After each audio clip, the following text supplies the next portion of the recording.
Cheikh Ahmadou Bamba Thiam, bonjour. Bonjour Youssou. Vous êtes expert en sécurité et cybersécurité, formateur dans les écoles de défense et de sécurité. Au cours de cet entretien, on va revenir bien entendu sur ces concepts de cybercriminalité, cybersécurité, protection des données à caractère personnel, les dérives sur les réseaux sociaux numériques. Merci en tout cas d'avoir accepté notre invitation et merci de vous présenter davantage pour les auditeurs de Radio Sénégal. Oui, effectivement, je m'appelle Cheikh Ahmadou Bamba Thiam. Je suis ingénieur informaticien, titulaire d'un MBA avec plus d'une dizaine d'expériences dans la Silicon Valley en Californie et aussi fondateur d'une association de TIC Protection qui sensibilise les populations, les autorités étatiques sur les réseaux sociaux, la cybercriminalité, la cybersécurité et proposer des solutions et des astuces pour se protéger. Cheikh Ahmadou Bamba Thiam, maintenant on entend beaucoup parler de ces notions, je l'ai dit, cybersécurité, cybercriminalité. Vous allez nous aider à comprendre ces concepts-là. Déjà, on va commencer avec cybersécurité, cybercriminalité. Qu'est-ce que c'est? Effectivement, ces concepts que vous venez d'énoncer ont apparu, ont fait l'apparition ces 20 dernières années.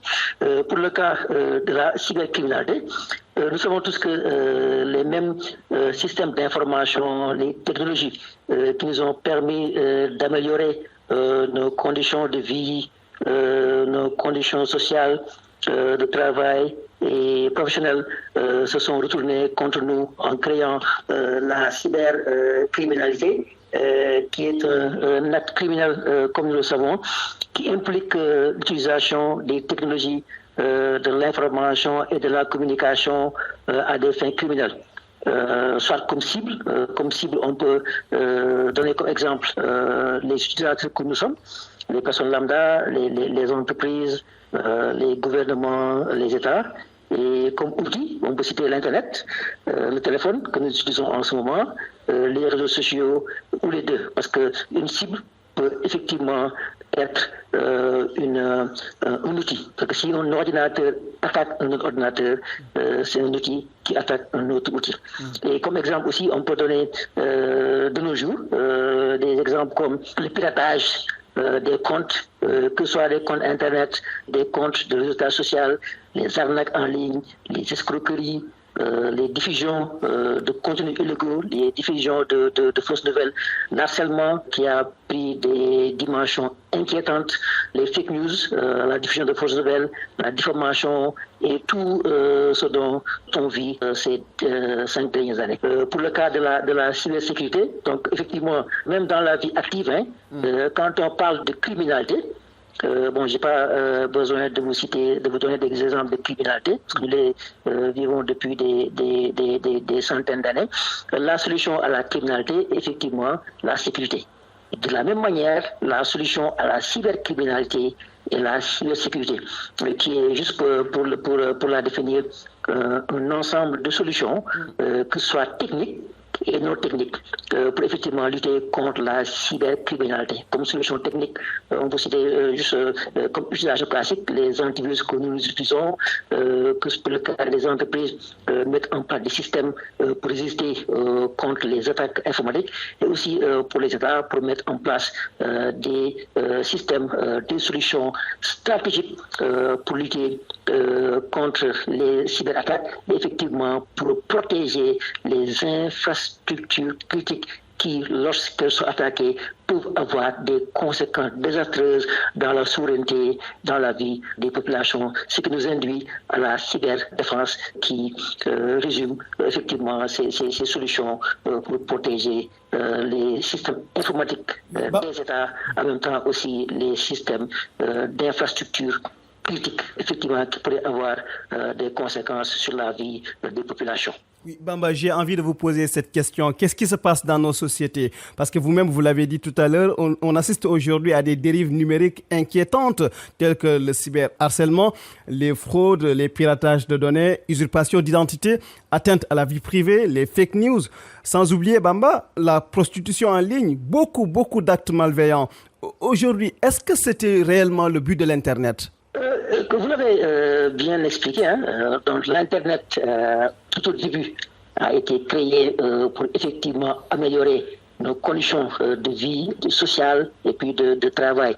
Mais malheureusement, ces dernières années, comme je l'ai dit, cette explosion en quantité et en qualité des cybercrimes, que ce soit la fraude, l'escroquerie, cette prostitution en ligne, beaucoup d'autres qu'on ne peut pas expliquer pour des raisons je ne dirais pas de commodité, mais de respect à l'audimat, les piratages, les harcèlements, les diffusions de fausses nouvelles, les chantages, la prostitution en ligne qui se développe de manière exponentielle, pour ne citer que cela, ont atteint un niveau au point d'inquiéter. La raison est très simple.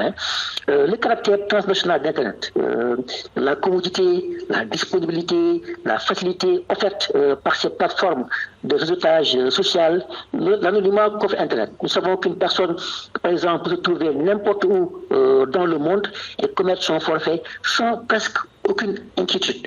Et aussi, beaucoup de pays n'ont pas également de législation réprimant la cybercriminalité et aussi la complexité des enquêtes cybercriminelles. J'enseigne les enquêtes cybercriminelles et qui sont extrêmement compliquées et tout cela effectivement fait que lutter contre la cybercriminalité est complexe et ne saurait être une tâche facile, aussi bien pour le gouvernement, pour les États et aussi pour les agents en charge de la répression de cette cybercriminalité. Oui, mais qu'en est-il des lois en vigueur? Est-ce qu'elles sont appliquées? Sinon, est-ce qu'il y a aujourd'hui nécessité de sensibiliser les populations sur ces lois qui encadrent ces notions-là? Effectivement, vous l'avez si bien dit. En tout cas, au Sénégal, les fondements juridiques ne manquent pas, vraiment. Et l'Internet n'est pas une zone de non-droit. Par exemple, en 2008, la loi sur la cybercriminalité, les données à caractère personnel, les transactions électroniques ont été votées et cette loi sur la cybercriminalité a été actualisée dans le code pénal de 2016, qui est le nouveau code pénal, et les peines varient entre 6 mois et 7 ans de prison, et les amendes peuvent aller de 500 000 francs à 10 millions d'amendes, dépendant de la gravité des infractions. Effectivement, les escroqueries, les arnaques, les injures, les dénigrements et tout ce dont on a parlé depuis le début de l'interview, collecte de données personnelles, diffusion de fausses nouvelles, effectivement, sont réprimés par la loi. D'où la transition vers la sensibilisation pour atténuer ces infractions et ces dérives. Comme je l'ai dit aussi, la sensibilisation, je le dis tout le temps, est le premier niveau de prévention. Nous savons tous que l'être humain est le maillon le plus faible de tout dispositif de sécurité.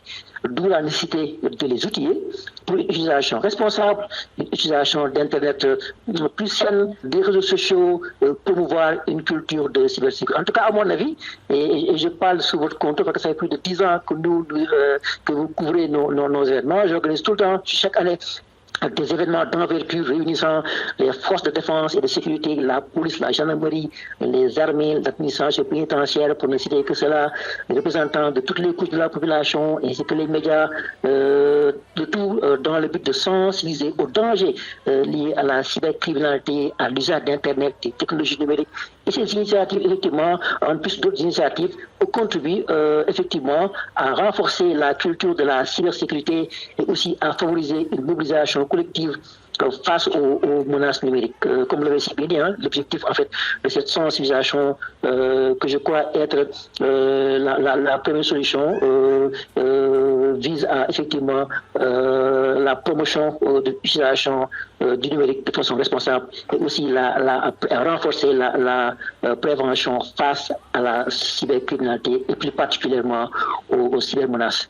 Sinon aussi on peut juste ajouter le fait aussi qu'au Sénégal, pour les forces de défense et de sécurité, et ça je le dis tout le temps, et c'est un message que je lance aux autorités étatiques, il est impératif de renforcer les capacités par un investissement accru de la formation de l'allocation aussi bien des moyens matériels suffisants, ainsi aussi qu'au recrutement du personnel qualifié qui puisse bénéficier impérativement de conditions de travail et de traitement motivants. Et en dernier, pour l'État aussi, l'harmonisation aussi dans la gestion de la cybersécurité et de la cybercriminalité qui fait défaut au Sénégal et presque dans beaucoup de pays africains, parce qu'en général, en matière de cybersécurité et de cybercriminalité, presque tous les pays ont les mêmes problèmes. En résumé, nous restons tous mobilisés pour la cybersécurité, la protection des utilisateurs, des données des entreprises, mais surtout des infrastructures critiques et surtout des enfants et des jeunes.